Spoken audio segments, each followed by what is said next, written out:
Is it cleaner? Got a lot of unhappy Black Widows right now. Oh, I'm sure there is. Now should we get some light? Oh yeah, let's go get the light. Sorry you boys in the east don't have it as good as we do.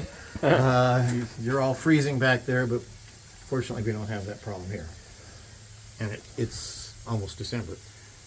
Okay, gearbox and mounting. What we're going to do is look at the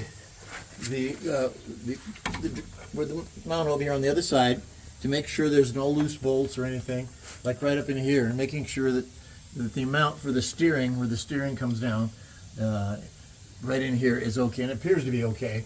And we're going to go over here on the gearbox here, shine a light here, and we're going to look at all the mounting here, make sure that we see nothing loose, then all the mounts are okay. So we're going to say this is okay. Now, and the angle drive mounting is okay. What that means is all the mounts are in place. Now the shaft and linkage, this is something we have to do. We take the drive line right here, and we move it back and forth. As you can see, there's no place, so it passes.